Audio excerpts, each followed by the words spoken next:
മീൻ കറി എന്ന് വെച്ചാൽ ചട്ടിയിൽ തന്നെ ഉണ്ടാക്കണം, എന്നാലേ അതിൻ്റെതായ ടേസ്റ്റ് ഉണ്ടാവുള്ളൂ.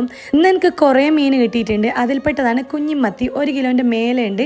ഇവിടെ 5 ദിറംസേ ഉള്ളൂ. അതുകൊണ്ട് തന്നെ കുറേ മേടിച്ചിട്ടുണ്ട്. മീൻ വാങ്ങിക്കൊണ്ടുവന്ന വടനെ ഞാൻ ഉപ്പിട്ടിട്ട് പെരക്കി വെക്കും. എന്നിട്ട് അതിൽ വെള്ളം ഒഴിച്ചിട്ട് ക്ലീനാക്കി കട്ട് ചെയ്തിട്ടെടുക്കും. ആദ്യം തന്നെ ഉപ്പിട്ട് കഴിഞ്ഞാൽ അതിൻ്റെ മുകളിൽ തൂളി ഉണ്ടാവും. അതെല്ലാം നമുക്ക് നീങ്ങി കിട്ടും. അല്ലെങ്കിൽ കുറച്ച് പാടായിരിക്കും കേട്ടാ. പിന്നെ പ്രത്യേകിച്ച് കുഞ്ഞിമത്തിയെല്ലാം കുറേ ടൈമാവും നമുക്ക് ക്ലീനാക്കി കിട്ടാൻ വേണ്ടിയിട്ട്. പക്ഷെങ്കിലുണ്ടല്ലോ, ഇത് കറി വെച്ച് കഴിഞ്ഞാലും പൊരിച്ച് കഴിഞ്ഞാലും ഭയങ്കര ടേസ്റ്റാണ്. നാട്ടിലെ കല്ലുപ്പാണ് നമ്മൾ ഇട്ട് കൊടുക്കല്. ഇവിടെ പിന്നെ ഞാൻ കല്ലുപ്പ് മേടിച്ചിട്ടില്ല.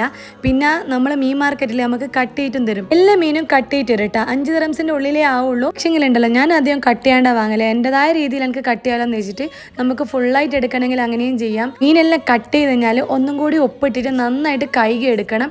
എന്നിട്ട് ഞാൻ ചെറിയ ചെറിയ ബോക്സിലാക്കിയിട്ട് ഫ്രീസറിൽ വെക്കുകയാണ് ചെയ്യുക. അപ്പോൾ നമുക്ക് ആവശ്യത്തിന് എടുക്കുകയും ചെയ്യാം. ഇതിൻ്റെ എല്ലാം ഫുൾ വീഡിയോ ഞാൻ ഇതിൻ്റെ കൂടെ തന്നെ ഇടുന്നുണ്ട്. അമനൻ മോം എന്ന് സെർച്ച് ചെയ്താലും മതി കേട്ടോ. എന്നാൽ ഓക്കെ, ബൈ.